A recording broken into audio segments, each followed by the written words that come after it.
In this video, we'll tackle 5 practical steps to transform conflict at home. Not theory, not clichés, but real steps that you can take today. The kitchen is loud. Voices clash like cymbals. The air feels heavy, almost electric. You've been here before. The same argument, the same sting, same sinking feeling in your chest. It starts small, a comment, a sigh, and then suddenly it's a storm. Words fly faster than grace. And peace, that feels like a distant dream. But what if I told you that this moment, this very moment, the one that you dread, could be the doorway to a new life? Not because you fake calm, and not because you win the argument, but because something deeper is true. As believers adopted into God's family, we're not stuck with old reflexes. Romans chapter 6, verses 3 and 4 says, "Or don't you know that all of us who are baptized into Christ Jesus were baptized into his death? We were therefore buried with him through baptism into death, in order that just as Christ was raised from the dead through the glory of the Father, we too may live a new life." That means, even in the heat of conflict, grace can rewrite the script. So what if instead of snapping back, you paused and something holy happened? Here's how we'll walk into this new life. Practically, starting today in this video, we'll tackle 5 practical steps to transform conflict at home. Not theory, not clichés, but real steps that you can take today. Number 1, we will start with our identity first. So we want to live from new life reflexes. We'll start by anchoring whose we are in Christ. 2, we'll practice forgiveness. Respond with grace, because bitterness is a prison and forgiveness is the key. Number 3, we'll pray and be led. The Spirit guides real-time choices. I'll show you how prayer changes the tone of any conversation. Number 4, we want to pursue reconciliation, steps that restore trust. We'll walk through a simple pathway that rebuilds bridges. Number 5, I want to encourage you to keep going. Watch the next video for more, because peace at home, it really is a journey, not a one-time fix. By the end, you'll have a plan, not just for surviving conflict, but for redeeming it. So you ready? Let's talk about whose you are, because everything starts there. Your identity shapes your reflexes. Your identity determines your response. Romans 6 reminds us, when we were baptized into Christ, we were buried with him and raised to walk in newness of life. That's not a slogan. It's not just church language, it's reality. And it changes everything. Our old reflexes are often defensiveness, harsh words, or silent treatment. The urge to win at all costs.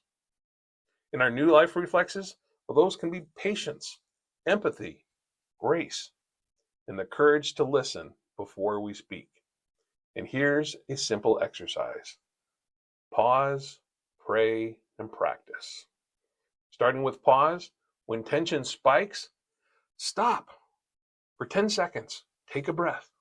Let the silence do its work. Then pray. Whisper, "Lord, remind me of whose I am." That one sentence can reset your heart. And finally, practice. Respond from identity, not from insecurity. Choose words that reflect grace and not fear. As an example, your teen throws sarcasm like darts. Your old reflex, it might be to fire back. And your new reflex, to pause, pray, and then say, "I hear you, but let's talk when you've calmed down." Identity isn't abstract. It's the foundation for every choice that follows. When you remember whose you are, you respond differently. You speak differently. You love differently. And that's where peace begins. Not in perfect circumstances, but in a heart anchored in Christ. So before you move to forgiveness, before you try to fix the problem, start here. Start with identity. Start with new life. And remember whose you are. Well, forgiveness is one of the hardest things you'll ever do at home. Why? Because hurt feels personal. It feels unfair, and everything in you wants to hang on. But forgiveness isn't pretending nothing happened. It's not sweeping pain under the rug. It's not saying, that's fine, when it's not fine. Forgiveness is deeper. It's releasing the debt. It's refusing to retaliate. It's choosing grace when everything in you wants payback. But let's clear up two common myths. Myth number one: if I forgive, then the hurt disappears. No, hurt is real, but grace is greater. Forgiveness doesn't erase the memory, but it does transform how we carry it. And myth number two: forgiveness means that trust is instantly restored. That's not true. Trust takes time. Forgiveness opens the door, but rebuilding trust is a separate process. So, how do you practice forgiveness in real life? While we will look deeper into this in later videos, here is a simple 3-step micro practice. Step one: name the hurt. Say it honestly. That comment wounded me. Step two: release the debt. Pray quietly, Lord, I choose not to hold this against them. And step three: replace harsh words. Speak life instead of venom. Choose words that heal and not harm. For example, your spouse forgets an important commitment. You feel the sting. Your old reflex might be sarcasm, cold silence. In your new reflex, you can name the hurt, release the debt, and then say, I was disappointed, but I forgive you. So why does this matter? Because bitterness is a prison and forgiveness is the key. Not because they deserve it, but because Christ forgave you first. Forgiveness isn't weakness, it's strength under grace. It's the power to break cycles of hurt. And here's the truth: forgiveness opens the door for reconciliation. And that's a separate step we'll cover soon. So start here. Start with forgiveness and start with freedom. Well, hi, my name is Dwight Shetler, and my heart is simple: to help you experience gospel shaped peace at home. I serve as president of Ambassadors of Reconciliation, where we help people reconcile according to the Bible. Because conflict doesn't have to win, and grace can. And I've seen it happen again and again. Before we go further, I want you to know there's a link in the description below to our blog. That's where you can go deeper. There's more examples, more prayers, more practical steps. So check it out whenever you're ready. But now let's talk about something crucial. You're not alone in this. Not in the heat of the argument, not in the quiet after the storm. The Holy Spirit is with you, guiding, counseling, and strengthening.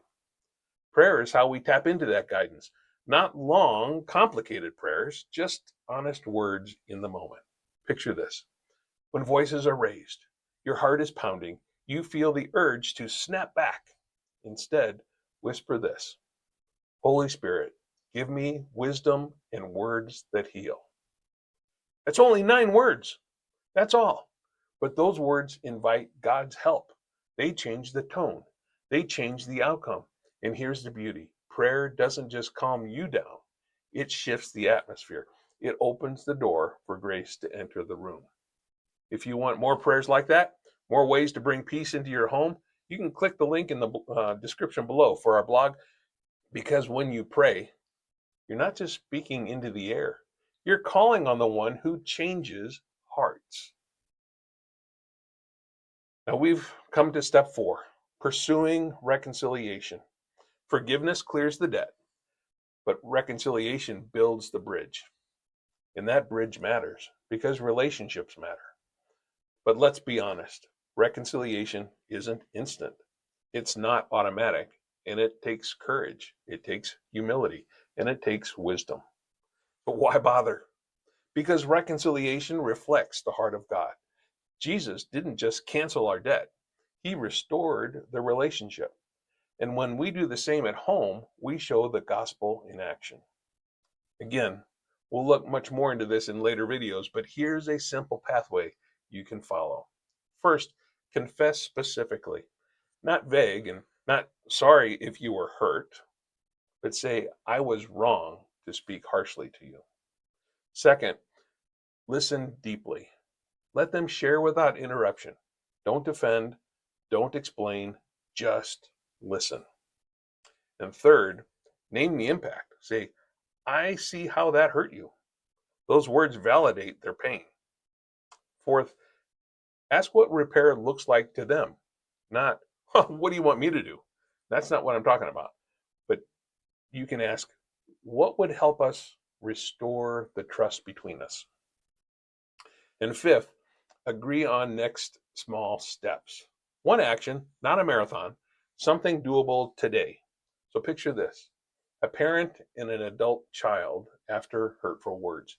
You confess, you listen, you name the impact, and you ask what repair looks like. Then you both agree on one step, maybe a weekly check in call. Now, a quick but vital note: safety does matter. If a relationship isn't safe, please seek counsel before you pursue reconciliation.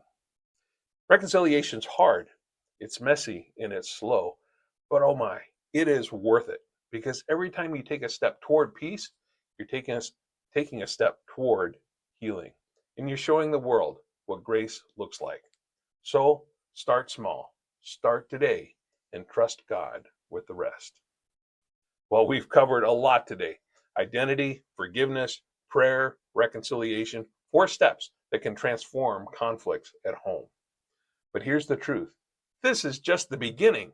Peace at home isn't a one time fix, it's a journey. And I want to walk that journey with you. So here's what's next. The next video is going to be about putting off our old self, putting on our new self as a child of God.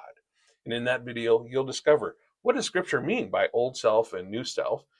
Practical ways that you can replace old habits with new life patterns, and how to live out your identity in Christ every single day. If you've ever wondered, how do I actually live like a new creation? This next video is for you. Tap it to watch now, and keep building peace where it matters most, right at home. Because grace isn't just a word, it's a way of life, and it starts one step at a time. I look forward to seeing you in the next video.